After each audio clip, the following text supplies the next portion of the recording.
От угроз к действиям по флоту в опасном проливе наносят удар за ударом. Цены на сырье опять взлетели до небес. Трамп объявил победу. Американская разведка поспорила с президентом. Посланник Москвы демонстрирует радость после визита в США. Хозяин Кремля опять всех переиграл. Расскажем. Режим лишился важных объектов и признал гибель одного из военачальников. Один из самых влиятельных соратников Путина раскритиковал Иран. Раскол в верхах или Россия предает союзника? Исчезновение генерала, отвечавшего за секретное направление. На ушах полиция и спецслужбы. Об этих и других событиях к вечеру четверга 12 марта. Ключевые события дня без лишних слов. Это «Нехта». Оперативно о главном в Украине, России, Беларуси и мире. Иранский режим нанес очередной удар по международному торговому флоту. У побережья Объединенных Арабских Эмиратов неизвестный снаряд поразил контейнеровоз. Ранее в Персидском заливе подверглись атаке 2 нефтяных танкера. Они получили серьезные повреждения и загорелись. 38 членов экипажа спасены, 1 погиб. Тегеран взял на себя ответственность, заявив, что поразил суда подводными дронами. Эти танкеры стояли на якоре рядом с иракским портом Басра. Власти Ирака приостановили работу портов, назвав атаку нарушением суверенитета. Это уже 6-е нападение на суда в Персидском заливе за 2 дня. В тот же день иранские дроны атаковали и крупное нефтяное месторождение в Ираке. Обошлось без жертв. Также были атакованы топливные резервуары в крупнейшем порту Омана. В результате возник пожар. Эти события не смущают Дональда Трампа. Президент США заявляет о победе. Мы победили. Вы знаете, никогда не хочется слишком рано говорить о победе. Вы победили. Мы победили. Мы победили уже в первый час. Все было закончено. Такое заявление хозяин Белого дома сделал, выступая на митинге перед сторонниками в Хеброне, в штате Кентукки. За последние 11 дней наши военные практически уничтожили Иран. Сильная страна. Их ВВС уничтожены, полностью уничтожены. На это ушло около 3 часов. У них больше нет радаров, у них нет зенитного оборудования, у них ничего нет. Их ракеты сбиты на 90%, их беспилотники сбиты на 85%. Мы взрываем заводы, где их производят. Но победа в версии Трампа еще не означает отвода войск. Наоборот. Мы положим конец этой угрозе для Америки и этой угрозе для всего мира. Мы же не хотим уйти раньше времени, правда? Мы должны закончить работу, верно?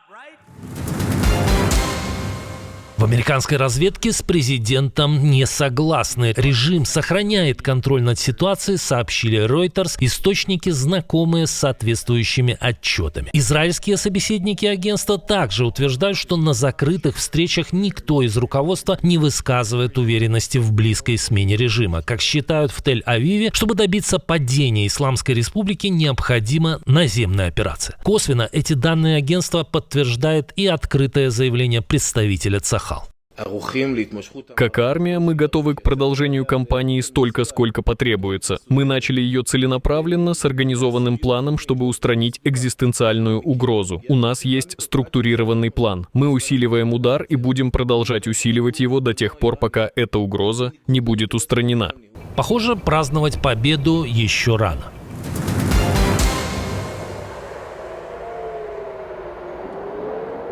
К операциям иранского режима подключился его верный союзник. Боевики Хезболлы нанесли массированный удар по Израилю, запустив около 100 ракет из нескольких районов Ливана. Сирены сработали в Хайфе, по всей Галилее и на Голландских высотах. В результате обстрела пострадали 2 человека.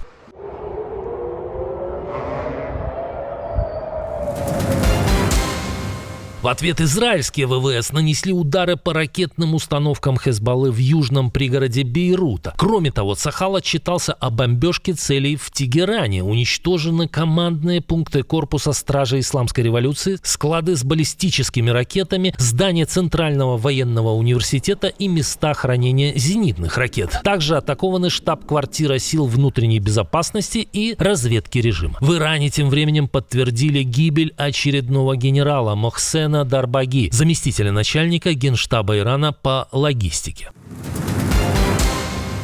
Цены на нефть снова резко подскочили после того, как Иран усилил удары по нефтяным и транспортным объектам на Ближнем Востоке. Опасения, что конфликт затянется и поставки через Ормузский пролив будут заблокированы на долгое время, только усилились. Фьючерсы на нефть марки WTI уже утром превысили $93 за баррель. Цены на самую ходовую марку Brent достигли почти $100.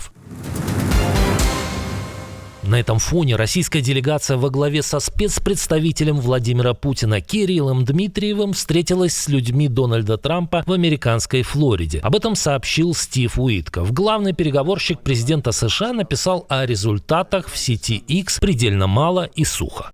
Команды обсудили различные темы и договорились поддерживать связь. Зато друг семьи Путина решил продемонстрировать гораздо больше эмоций. И мы видим все, что большее количество стран, в том числе Соединенные Штаты, понимают абсолютно ключевую роль российской энергетики, российской нефти и газа для стабильности на рынках, и также понимают вредоносность и неэффективность существующих санкций против российской энергетики.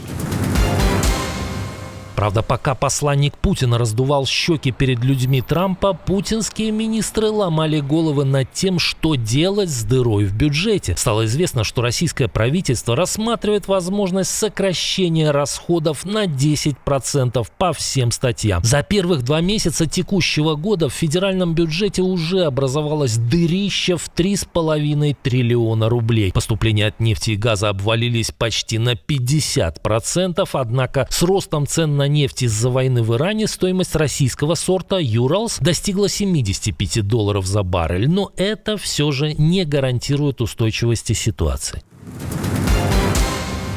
Кремль высылает в США Дмитриева, а сам продолжает помогать врагу Америки. Как сообщает CNN со ссылкой на источники в одной из западных разведок, Россия обучает Иран эффективной тактике применения дронов, отработанной в Украине, для ударов по целям США и их союзников на Ближнем Востоке. Эта тактика позволяет беспилотникам обходить системы ПВО и эффективно поражать цели. По данным собеседников канала, Россия также делится с Ираном разведданными, помогая выбирать цели для ударов. Интересно, а эту тему Уитков обсуждал с Дмитриевым? Как думаете, как долго Вашингтон будет терпеть эти проделки режима Путина? Кстати, ответочки не исключает и один из корифеев российской политики. Геннадий Зюганов считает, что следующей целью Вашингтона может стать Россия. Что касается битвы за выживание, сейчас бьется Иран. Мы будем следующие. Смотрите стратегию Трампа. На первом месте Китай, на втором мы, на третьем Иран. Интересно, только товарищ Зюганов проявил инициативу или озвучил тайные страхи администрации президента России? А тем временем другой старожил российской политической сцены и верный соратник Путина вдруг раскритиковал Иран. Рамзан Кадыров осудил удары по Объединенным Арабским Эмиратам и другим странам Персидского залива. Такое заявление появилось в его телеграм-канале. Да, с точки зрения военной тактики, Дуан, ответный удар по американским базам – это ожидаемый отпор врагу, Дуан. Однако необходимо ясно понимать, удары по гражданской инфраструктуре третьих стран и гибель мирного населения не могут быть оправданы никак. Подобные ошибки недопустимы, но они случились, Дон. Пострадали граждане Ближнего Востока, в том числе королевства Бахрейн и ОАЭ. Кадыров выразил поддержку президенту ОАЭ, подчеркнув, что Эмираты вынуждены защищать себя. Этот выпад по отношению к Ирану понятен. Ведь по данным российских СМИ, семья так называемого пехотинца Путина владеет несколькими роскошными особняками в Дубае и часто посещает эту страну. Нефтебаза горит. Тем временем еще одной нефтебазе серьезно досталось, но речь уже не о Ближнем Востоке, а о Краснодарском крае России. После визита дронов тут вспыхнул пожар. Нефтебаза является частью Тихорецкого нефтяного узла, входящего в структуру Транснефти. Одновременно «Газпром» сообщил, что в том же Краснодарском крае были отражены атаки на компрессорные станции «Русская», «Береговая» и «Казачья», обеспечивающие поставки голубого топлива. Генерал испарился, и речь не о ликвидации очередного высокопоставленного офицера иранского или путинского режима. Речь идет об исчезновении американского военного. В США пропал генерал-майор ВВС в отставке Уильям Нил МакКаслин. Ранее руководил секретными проектами Пентагона, связанными с НЛО. Он исчез еще 27 февраля, но только сейчас история просочилась в СМИ. Отставной генерал вышел на прогулку без мобильного телефона, что крайне не характерно для него. После 2 недель поисков с привлечением ФБР и добровольцев никаких следов найдено не было. МакКаслин занимал высокие должности, включая главного инженера программы GPS и директора по космическим лазерным проектам. Он также командовал авиабазой Райт-Паттерсон. После отставки генерал сотрудничал с компанией To The Stars, занимающейся изучением аномальных явлений. Жена генерала заявила, что исчезновение не связано с деменцией, однако она не исключила определенный медицинский риск. Поиски продолжаются. Как думаете, найдут и где он теперь? Делитесь версиями. Украинских военных выслали за границу. Россия начинает эвакуацию с ядерного объекта. Орбан прислал своих людей в Украину. Вашингтон пригрозил президенту еще одной страны. Об этом мы рассказывали в прошлом выпуске. Посмотрите, если еще не видели. Увидимся уже утром.